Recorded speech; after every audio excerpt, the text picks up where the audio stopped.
तिथल्या तरुण मित्रमंडळींनी जो आमचा सत्कार ठेवला त्या सर्वांचं मी सर्वप्रथम या ठिकाणी आभार व्यक्त करतो।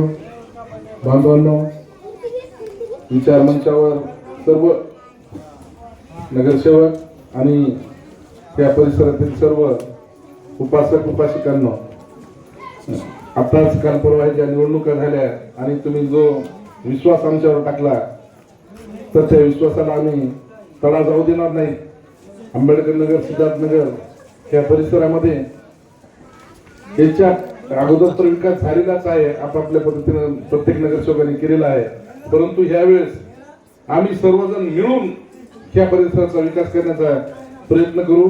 कारण जवळपास 2008-9 ला हे रोड अनिलदादा खराटे आणि मी त्या काउन्सिलमध्ये होतो, त्यावेळेस 2011च्या अगोदर 2008-9 ला हे रोड झालेला आहे। त्याच्यानंतर आणखीन आम्ही पुन्हा निवडून आलो, परंतु कोरोनाचे 2 वर्ष गेले आणि त्यानंतर काही या रोडचा आम्ही विकास करू शकलो नाही काही अडचणीमुळे।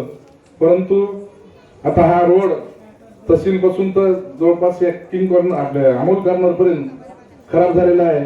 त्या परिसरामध्ये आपले जवळपास 4-5 6 नगरसेवक या परिसराला जुटलेले आहेत। मी या ठिकाणी अशी प्रत्येक नगरसेवकाला विनंती करेन, या प्रभागाला जे जुटलेले आहेत त्यांना, की हा रोड जरी आपण एकत्र घेऊ शकलो नाही तर आपापल्या पद्धतीने एक तुकडा का होईना आपण हा कंप्लीट करू, या ठिकाणी मी तुम्हाला या ठिकाणी ग्वाही देतो। आणि जर जास्तीचा जर एकदा जर फंड आला, कारण ही पूर्ण नगरपालिका क दर्जाची नगरपालिका आहे, आपल्याला काय वाटतं फंड आले की सगळं एकाच काम होत असते काय की, परंतु तसं काही नसतं। म्हणून थोडा फंड का होईना आपण एकत्र करून एक मोठं काम त्या रोडचं आपण या ठिकाणी करूया। आणि आता आनंदाने सांगितलं की पाण्याची जी योजना आलेली आहे, घराघरापर्यंत नळ कसा जाईल त्यासाठी आम्ही सर्वजण प्रयत्नशील राहणारच आहोत आणि नक्कीच तुम्हाला 1-1.5 वर्षामध्ये घराघरात नळ मिळेल अशी या ठिकाणी मी तुम्हाला ग्वाही देतो। जास्त न बोलता अनेक मान्यवर बोलणार आहेत, तुमच्या ज्या अपेक्षा आहेत त्या 5 वर्षात आम्ही पूर्ण करण्याचा नक्कीच प्रयत्न करू, एवढीच या ठिकाणी मी सदिच्छा व्यक्त करतो आणि इथे थांबतो।